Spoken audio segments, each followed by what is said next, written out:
Entonces, necesariamente la decisión tiene que tomarse con toda la información disponible, y parte esencial de esa información es la regalía. Por eso lo que estamos planteando es que en vez que se haga a los 30 días la adecuación de la promulgación de la norma, esta se haga una vez que se tenga aprobado el reglamento que modifica, establece o precisa cuáles van a ser las regalías.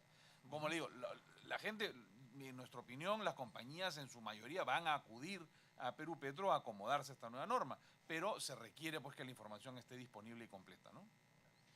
Ok. Claro, y según, solo para terminar de redondear este tema, y según lo dispuesto en las disposiciones transitorias, el Ministerio de Energía y Minas se compromete a dar un reglamento de regalías, pero 120 días después de emitida la ley. Entonces, si bien 120 días después se va a emitir el reglamento de regalías, ¿cómo a los 30 días de emitida la ley yo puedo acogerme a algo que no sé cuáles son las condiciones? ¿Cuál es el tema de la predictibilidad? ¿Hacia qué me acojo, no? Ok, perfecto. Creo que el segundo tema importante es el tema de regalías. Tal como menciona la propuesta, ellos están diciendo, como mencionaba Yanin, en 120 días desde publicar la ley adecuará su marco normativo, lo que implica publicar un nuevo reglamento de regalías. Hay un tema que nos preocupa y creo que ahí va el tema. Solamente están hablando de petróleo y no están hablando de gas natural. Creo que hay muchas oportunidades de exploración, de explotación de gas natural, no solamente en Camisea, sino en otras partes del Perú. Entonces, creo que el hecho de tratar de hacerlo solamente petróleo es un poco hasta discriminatorio, diríamos, ¿no? Entonces, creo que por ahí va nuestro tema, y sobre todo si se piensa en masificar el consumo de gas natural en otras regiones del país y que tienen la posibilidad, tipo, por ejemplo, Piura, otros países que tienen, otras regiones que tienen el recurso, ¿no?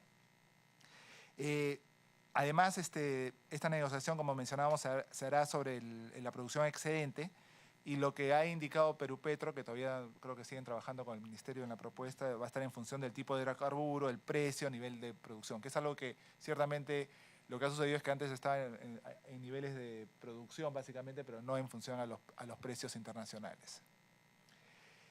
Otro tema que quisiéramos aportar ahí en el tema de regalías es que para la prórroga por 20 años también considerar menores regalías o mayores retribuciones para los proyectos en horizontes profundos debajo de la zona de producción.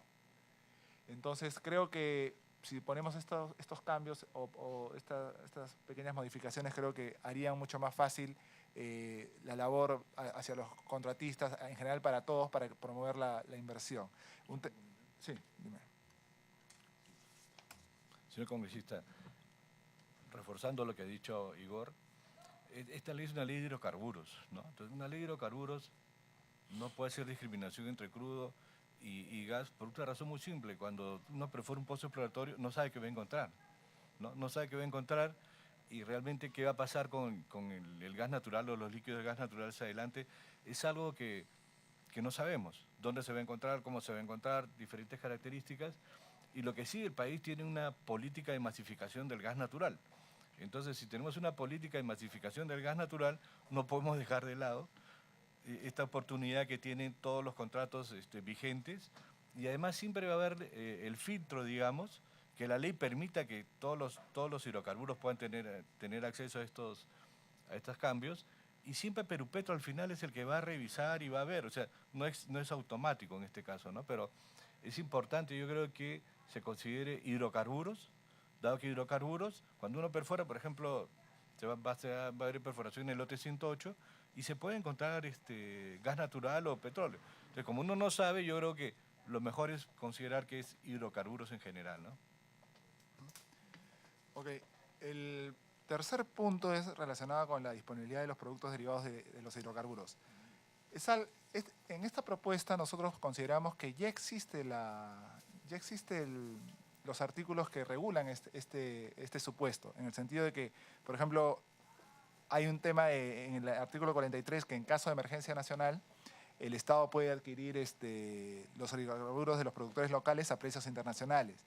Y a su vez existen en el artículo 76, indican mecanismos para satisfacer la distribución mayorista y minorista de los hidrocarburos. Entonces, y esto también se aúna al concepto de que el contratista tiene libre disponibilidad de los hidrocarburos. Entonces creo que ya está regulado, ya está funcionando bastante bien. Inclusive en el caso de gas natural, cuando existen algunos problemas en el transporte, existe cierta regulación. La propuesta que dice acá es que vía una resolución ministerial dicta excepcionalmente medidas orientadas a garantizar su abastecimiento. Nosotros consideramos que es innecesaria, creo que ya existen los mecanismos necesarios para garantizar esa situación. Entonces, en caso se considere que igual debería haber una modificación, estamos dejando ahí es un poco largo, pero estamos dejando ahí alguna propuesta. Sí, en realidad lo que se está buscando es que se mantenga que la declaración de emergencia sea siempre por ley y no por resolución ministerial. Parece una norma administrativa de un rango demasiado bajo como para que solamente por ella se pueda decretar una situación de emergencia nacional con las consecuencias que pueda tener, ¿no? Y lo que estamos planteando como aporte es una alternativa, ¿no? Para llegar a lo mismo. O sea, si es que no se quiere retirar el texto tal como está planteado, siempre vincularlo con el artículo 43 de la ley orgánica que, de nuevo, requiere que la declaratoria de emergencia se haga por vías de una ley, ¿no? Es un tema de seguridad y que, digamos, uno nunca sabe, pero siempre podría ocurrir que se pueda prestar alguna arbitrariedad. Entonces nos parece que es mucho más transparente para todos que se haga con una ley que ante una situación de emergencia, digamos, no es una ley que vaya a demorar mucho, saldrá con la velocidad que se requiera y se podrá establecer las limitaciones que prevé este artículo, ¿no? Ok, el siguiente punto está relacionado con la quema y venteo de hidrocarburos. La norma actual habla y dice que en la medida que el gas natural no sea utilizado, comercializado o reinyectado, el contratista, previa aprobación del MINEM, podrá quemar gas. Y esto ocurre tanto para instalaciones tipo refinerías, plantas de procesamiento, como también cuando se encuentra gas, cuando se está en la actividad de exploración. La propuesta presentada dice que la quema y el venteo de hidrocarburos se encuentran prohibidos. Esto incluye el petróleo. Entonces, nuestro temor es que, por ejemplo, cuando se está hablando de contratos de petróleo, no van a poder realizar actividades de exploración porque simplemente cuando encuentren lo natural, la práctica normal en todo el mundo es quemar ese petróleo, pero acá nos están negando esa posibilidad. Entonces, en la etapa exploratoria, solamente en la etapa exploratoria. Ya si es algo permanente, ya tendrá que ver ahí vía el estudio de impacto ambiental u otro instrumento ambiental que se pueda hacer. Entonces, lo que nosotros decimos es, salvo los supuestos previstos en las normas reglamentarias correspondientes, así como para los casos de pozos confirmatorios y exploratorios, permitir la quema de hidrocarburos. Es un tema netamente técnico, no es acá no quisiéramos que de pronto en Piura, en Tumbes, donde hay bastante actividad exploratoria, de pronto no pueden ni siquiera probar los pozos porque no pueden quemar el petróleo. Y ciertamente son pozos bastante someros, o sea, podrían hacerse bastante rápido. Y son volúmenes pequeños. O sea, la experiencia nos enseña que esta norma se refiere a dos aspectos, ¿no? Los pozos exploratorios y lo que se llama el venteo y el quemado, que es producto de la operación regular. O sea, si ustedes, no sé, cuando salgan de viaje por el aeropuerto y aterricen o despeguen, aterricen, creo que es más fácil, verán que la refinería de La Pampilla tiene un mechero. Eso es gas que se está quemando. O sea, no se puede prohibir porque es inevitable que tanto en la actividad del downstream como en la actividad del upstream, ¿no es cierto?, exista el quemado, ¿no? Esa parte ya está regulada. Se reguló hace unos años, está en el Reglamento de Exploración y Explotación de Hidrocarburos y fue una regulación fruto de la discusión técnica entre las empresas del sector y el Ministerio de Energía y Minas. Entonces, en nuestra opinión es una regulación que hay que respetar, que es la que prevé el venteo operativo, que el venteo de emergencia, el quemado en aquellos casos en que efectivamente se necesita. En los casos de exploración y explotación, el quemado de gas también es indispensable porque forma parte de las actividades que hay que hacer para la prueba de los pozos. El quemado del crudo en realidad está referido a casos en los cuales se encuentra petróleo, se produce un poco de petróleo, pero ciertamente el pozo no tiene una producción que sea comercial. Entonces hay veces que esos pocos barriles que se produjeron se quedan ahí en la selva, entonces sacarlos para llevarlos a algún sitio y comercializarlos es imposible por el costo y el riesgo que eso implica, y es mucho más racional quemarlos donde están, ¿no? En sitios en los cuales se produce petróleo de manera regular no va a haber quemado de petróleo, ciertamente, ¿no? En la costa, si es que se encuentra crudo y el pozo no es comercial, ese crudo se llevará a alguna otra facilidad desde la cual pueda ser comercializado. Es básicamente para estos casos en los cuales no hay infraestructura. No hay infraestructura, efectivamente, no hay facilidades de transporte de esa producción de prueba que si no se quema se va a quedar ahí en la selva generando muchos más riesgos ambientales que los que generaría su quemado, ¿no? Ok, el siguiente tema tiene que ver con respecto a la retención de áreas. La norma actual de la ley orgánica no establece periodo para la retención de áreas cuando se pasa a la fase de explotación. Ya eso se regula en cada contrato y así se viene haciendo. Y eso está en el artículo 25. En la propuesta presentada sí se está poniendo un límite, que las áreas no exploradas o subexploradas con potencial de hidrocarburos tengan un plazo máximo de 5 años. Esto sí afectaría bastante las actividades de los contratistas, ya que hay muchos contratos que no tienen esta limitación e imponérsela de repente implica que de repente no continúen explorando en ese lote. Y creo que es mucho más fácil que el contratista que ya está en la zona, que sabe en qué momento puede explorar esas zonas, lo haga. Ya tiene todas las facilidades, las instalaciones. Hacer que esto se desligue del contrato para buscar de repente otros inversionistas con el tiempo que se tiene, que es permisos ambientales, creo que no es lo más razonable. Si el contratista que está ahí no lo está desarrollando es de repente por un tema técnico, comercial, pero creo que poner un límite de 5 años sí podría ahondar en el problema. La propuesta que estamos poniendo nosotros en todo caso sería para el lote... En el lote 25 es, al término de la fase de exploración del contratista, el contratista puede solicitar a Perupetro mantener aquella parte o partes del área de contrato no exploradas o subexploradas con potencial de hidrocarburos a fin de realizar actividad exploratoria para un plazo que será acordado entre Perupetro y el contratista en el respectivo contrato. Es una alternativa que podríamos tener. Quizás... Sí, está bien. Okay. O sea, la ley y los contratos tienen una norma bien inteligente para evitar el acaparamiento de áreas. Lo que le dicen la ley y el contrato al contratista es, durante la fase de exploración, tú tienes que ir devolviendo el área de tu contrato.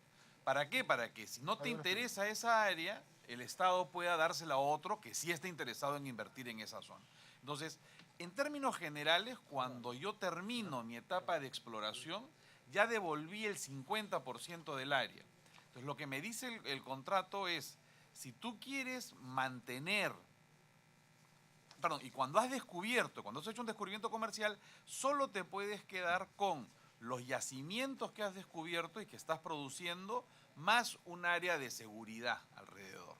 Si te quieres quedar con el 50% del área restante, o sea, con lo que no has devuelto, con lo que tienes en ese momento, tienes que asumir un compromiso obligatorio, exploratorio.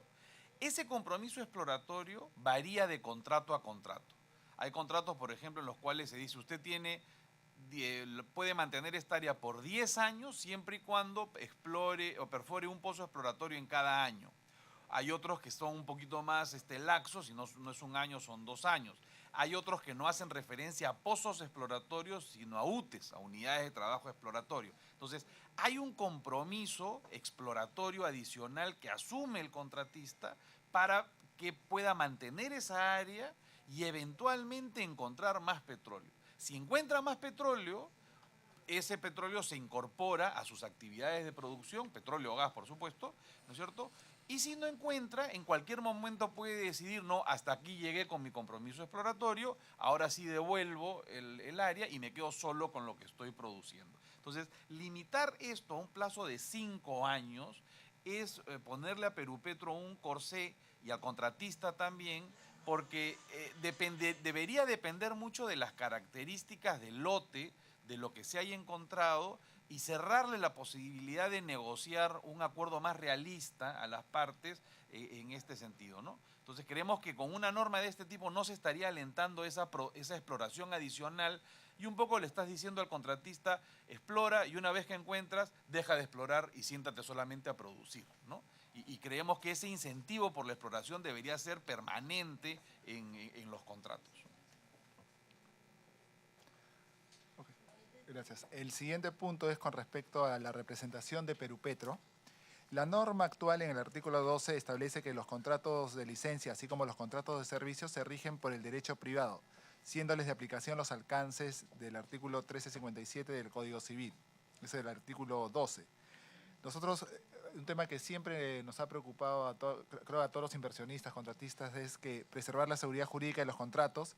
Es importante precisar que la intervención de Perupetro al suscribir los contratos es en representación del Estado y que los contratos de exploración y explotación son contratos ley. Creo que es algo que todos sabemos, pero nos gustaría que esté quizás más explícito en la ley, ¿no? Entonces, creo que hay una propuesta ahí que los contratos son suscritos entre Perupetro en representación del Estado y el contratista, teniendo el carácter de contratos ley. ¿No?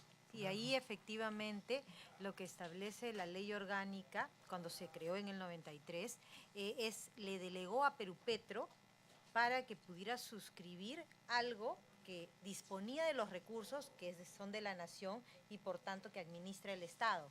En este caso, no es que Perupetro trabaje como una empresa totalmente privada y no tenga nada que ver con el Estado, tiene un carácter especial porque administra recursos naturales que pertenecen a la nación, según la Carta Magna.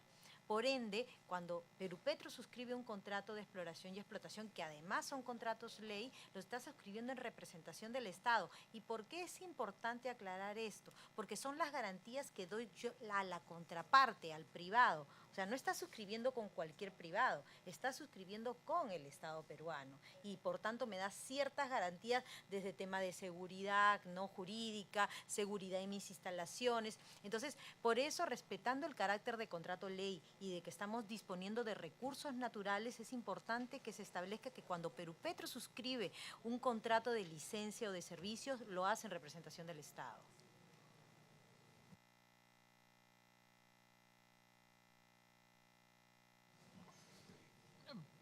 Uno, porque creo que no es una preocupación del Ejecutivo, en realidad, es más una preocupación del sector privado, que ante algunas interpretaciones que han habido, algunos conflictos que se han ido presentando a lo largo de los años, como que ahí queda en el aire un poco cuál sería la participación de Perupetro, ¿no? Pero como dice aquí la doctora Delgado, si uno sigue, digamos, la cadena de razonamiento desde la Constitución hasta el contrato, no debe quedar duda que una empresa privada está participando en este caso con otra empresa privada que actúa en representación del Estado. O sea, si los recursos naturales in situ son de propiedad de la nación, como dice la Constitución, y los hidrocarburos producidos son de propiedad de Perupetro, como dice la ley, y Perupetro firma contratos de licencia y de servicios con los privados en su condición de propietario de estos hidrocarburos que son de la nación, no hay duda que el Estado está representando que Perupetro está representando al Estado, ¿no?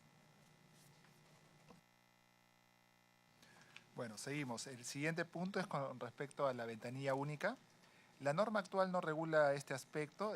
La propuesta que se ha presentado asigna a Perupetro la función de tener a su cargo la ventanilla única de hidrocarburos en la tramitación de permisos, licencias, autorizaciones vinculadas a las actividades de exploración y explotación. Nosotros consideramos que conforme a lo que se establece en la normativa actual, que son los decretos legislativos 1246 y 1272, las ventanillas únicas se crean por decreto supremo. No tendrían por qué hacerse vía esta ley, estas modificaciones en la ley. Por lo tanto, no correspondería incluirlo en esta propuesta.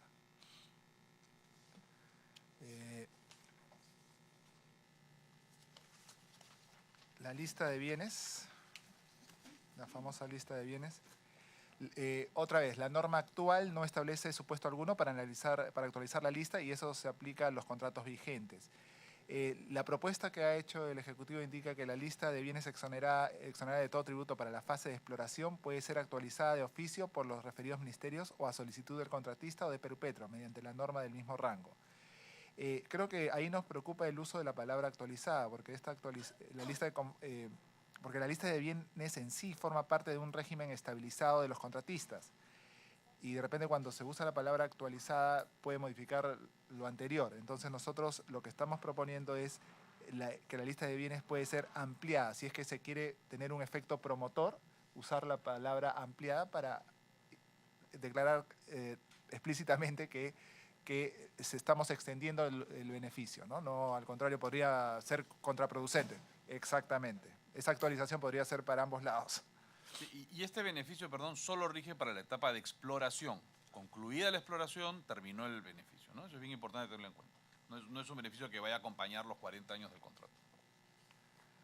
Doctor Varías, de repente usted me ayuda con la transferencia de autorizaciones. Sí, esta es una norma bien útil, pero que está incompleta. ¿Qué sucede? ¿No? La norma actual y los contratos establecen que al vencimiento de los contratos, lo que pasa a propiedad de Perú Petro es la infraestructura necesaria para que la operación continúe. ¿Correcto? Aquí en esta norma lo que se está haciendo es ampliando eso para que no sea solo la infraestructura, sino también sean las licencias y permisos que obtuvo el contratista anterior. Entonces, todas esas licencias y permisos van a pasar a nombre de Perú Petro. Ahora, Perú Petro como tal no es un contratista, Perú Petro no puede operar. Entonces, lo que va a hacer Perú Petro es ese mismo lote, sacarlo nuevamente en licitación y habrá un nuevo contratista. ¿Cuál es la idea? La idea es que Perú Petro pueda transferirle de regreso todas esas licencias y permisos al nuevo contratista. Y eso es lo que falta.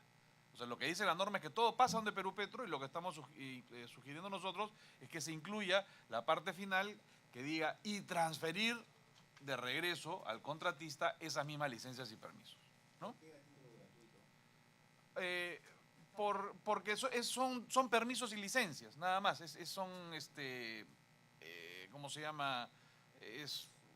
Son autorizaciones que ya se tramitaron en su momento, ¿no?